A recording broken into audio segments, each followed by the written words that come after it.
What's up everyone, MK Tom Brady here, and in this video I want to talk about big money coming to NRS games. A lot of fighting games, pretty much, but for the purposes of this video I want to focus on what this means for MK going forward as we are waiting for the next title, hopefully coming sooner rather than later, and what this means not just for right now, but for future titles to be released by NRS down the road. So you guys are familiar with EVO, the Evolution Championship Series, the largest fighting game tournament in the world. Well, during the pandemic, it was purchased. It was acquired. Sony Interactive Entertainment and new esports venture RTS have jointly acquired the Evolution Championship Series. That's why EVO Online right now is bigger, better than ever. This obviously would have been offline, if we were in a different time, but this was obviously planned months, if not longer than that in advance. You can't just put together a massive worldwide tournament, even online, at the drop of a hat. You have to plan this out. So this was probably planned out when we were more so still in the pandemic as opposed to on the way out of it, which is why a lot of these events are online only. However, they have announced that they are bringing competitors back offline this year.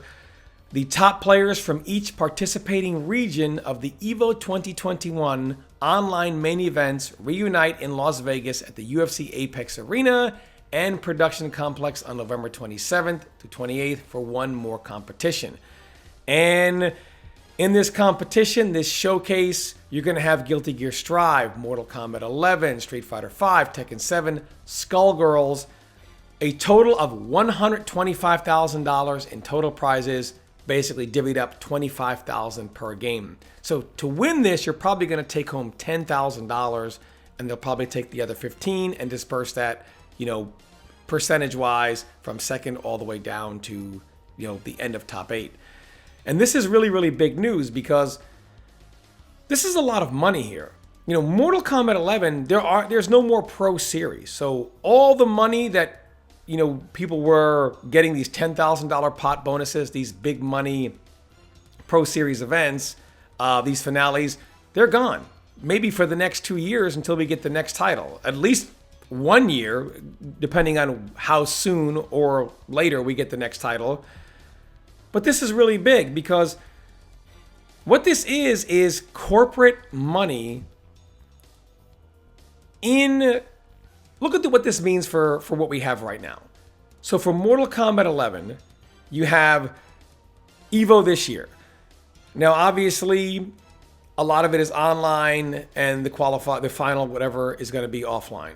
But going into next year, they're obviously going to keep Mortal Kombat 11. They want to keep a good relation with everything, including Warner Brothers. So let's say MK11 stays in. Well, then we have Road to EVO tournaments, right? You have the normal tournaments leading up to EVO, because it is still called the EVO Championship Series, so that means a series of tournaments. So you're going to have the, combo breakers, CEOs, etc. leading up to EVO 2022 with, let's just say, if the payout's going to be 25 grand for the finals, let's say they put a 10K pot bonus in each game leading up to the finale where you can win 25. Well, that's great for Mortal Kombat because a lot of, hey, what's going on with our tournament scene? Maybe a lot of the top players come back and we really get some exciting gameplay going forward, and our tournament scene stays alive and continues to grow as we wait for the next title. But the really exciting stuff comes for the next title because you have the EVO Championship Series, big money in that. And then you have the NRS Pro Series, which will probably double in the EVO Championship Series events as not just an EVO qualifier, but a Pro Series qualifier. So now let's say you have maybe 10, 15,000 in these smaller events for EVO qualifiers, 25,000 at the big one, throw it in. So let's just lowball it and say 10. And then Warner Brothers throws in another 10 because it's also a NRS Pro Series qualifier. Now, at tournaments like Combo Breaker, CEO, etc., you have $20,000 on the line, right, to be divvied up in the top 8. And then let's just say they WB puts another 10 in Evo, as they have always done. Well, at least during their Pro Series events, right? And then let's say Sony puts in 25. Then that's 35,000 at Evo. And then, of course, the Pro Series, will have big money in its finale. So then you have, tournaments January, February, March, April, May, June, July. Several tournaments in that time span with a lot of money in it.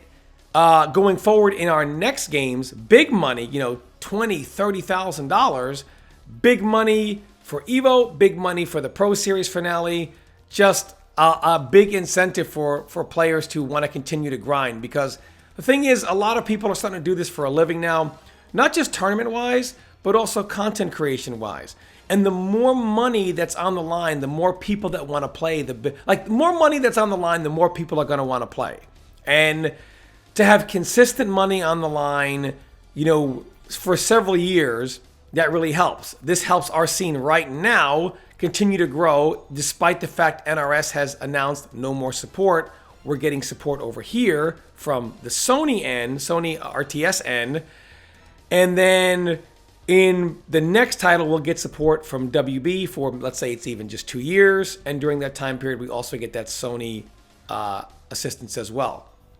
So the scene gets bigger, which means more players play, tournaments get bigger, more eyes on the game, which also helps content creators, whether they're streaming or YouTube, and it allows players to, really, if you're a pro player, you're more likely to be able to support yourself playing the game you love between tournaments and streaming and YouTube. If you're a content creator, you can kind of build off of that. There are people we have right now that make a living as content creators. It really helps overall. It allows for more players, more tournaments, more content being made, and NRS games will be able to grow at a rate that they haven't been able to grow right now. So I think this really, really helps our community. It really, really helps the scene. This is great news just in general. If you're someone who doesn't really particularly like MK11, that's fine. It's still going to benefit you in future games to come. And if you're someone who does love MK11 and you're like, what's going to happen? Tournaments, are they going to go away? Are we not getting any more support? This is great because it helps keep the tournament scene alive while we await the next title, when obviously our tournament scene is going to explode once again. So this is great news. I'm really looking forward to this finale in November. But as always, I love hearing from you guys. What do you think about this? Because this affects not just NRS games, obviously. A lot of fighting games, Street Fighter, Tekken, etc. Me, obviously, I cover mainly NRS games, so obviously I focused on that here. But it really affects, this is a great thing for every fighting game. Like, fighting games in general are about to explode because now we have, more players in the game to really help promote the games and the professional scene. So, love to hear your thoughts on this. As always, thanks so much for watching. Love all the support. You guys are the best. And stay tuned for more content.